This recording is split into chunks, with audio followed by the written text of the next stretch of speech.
Hello, hello. Alors, quelle est la clé numéro 3 pour développer votre clairvoyance? Alors, je vous le dis juste après, j'avais envie de vous partager le nouveau spot que j'ai trouvé pour vous faire cette vidéo.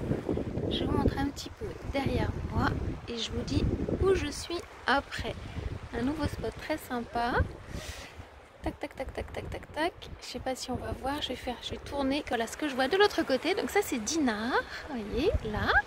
Avec la grande plage, le casino, et puis juste en face, j'arrive, ce que je vois devant mes yeux, ça c'est Saint-Malo.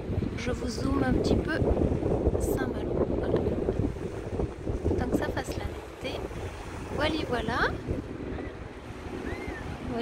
La mer est haute, un petit bateau qui passe, voilà.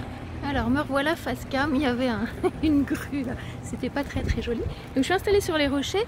Donc aujourd'hui j'avais envie de vous partager justement c'est quoi cette clé numéro 3 pour développer votre clairvoyance. Eh bien c'est d'assumer votre originalité. Qu'est-ce que je veux dire quand je veux dire ça? Quand on est clairvoyante, on est forcément différent, on est original, on a quelque chose en plus qui fait qu'on a une forme d'audace à l'intérieur de soi.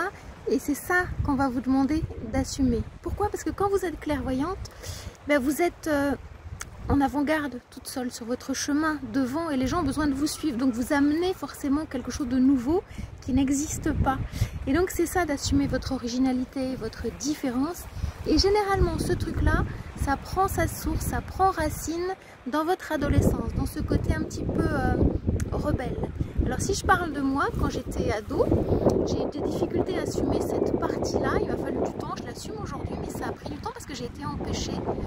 Peut-être un peu trop, vous savez, conformiste, parce que souvent, quand les parents ils nous poussent pas, c'est difficile d'avoir du soutien puis d'oser assumer sa différence, parce que généralement il y a un âge, quand on a la quinzaine, on a envie d'être, quand on a 15-16 ans, on a envie d'être un petit peu intégré dans la communauté, intégré dans les groupes.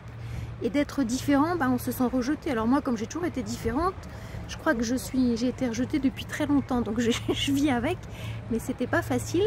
Alors à l'époque, c'est quoi? Moi j'ai besoin qu'on me voie, donc je dessinais sur mes jeans. Il m'arrivait des fois, quelquefois, de me maquiller un petit peu, je mettais un truc en plus, mais c'était pas encore ça qui était ça. Il m'a fallu beaucoup de temps, et ça m'est arrivé quand j'habitais en Alsace par exemple, de me promener en plein centre-ville de Colmar avec ma robe de druidesse, parce que j'avais envie, parce que ça me plaisait, et que je le faisais pas contre, mais je le faisais pour.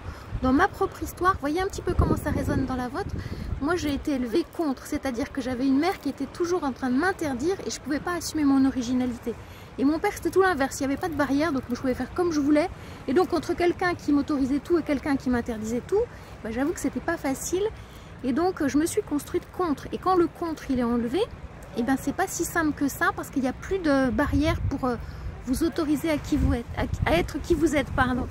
Et donc l'originalité, ça signifie aller à l'intérieur de vous, aller vous rencontrer, aller regarder c'est quoi qui vous rend unique et différente, que vous avez envie de partager au monde, et surtout que vous assumez complètement. Parce que moi aujourd'hui, quand je parle, quand je me présente, quand les gens viennent à moi, je suis coach spirituel, c'est comme ça et c'est pas autrement, et je peux l'expliquer et je l'assume complètement, même sur des réseaux professionnels. Et c'est tellement ancré en moi, cette originalité-là, que c'est ok quoi. Donc moi je vous invite à aller trouver en vous, c'est quoi ce truc qui vous rend complètement original, qui vous rend avant-gardiste, et c'est grâce à ça que vous allez pouvoir assumer votre clairvoyance, assumer votre différence et la partager au monde, parce que le monde a besoin de personnes comme vous.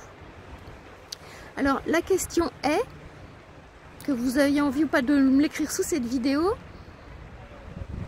qu'est-ce qui vous rend unique, original, différente, que vous portez en vous depuis votre adolescence et que vous sentez là, avoir envie de se raconter, avoir envie de se dire, avoir envie d'exister en fait. Eh bien je vous laisse avec cette réflexion. Moi je suis dans le grand vent, ça souffle, vous voyez, mais j'aime bien ça. Le soleil est, vous voyez, pas vraiment au rendez-vous, hein. C'est un temps breton en fait, on va dire comme ça. Je vous laisse à cette réflexion, merci de m'avoir accueilli dans votre journée, et je vous dis à tout bientôt pour une prochaine vidéo. Ciao, ciao, ciao!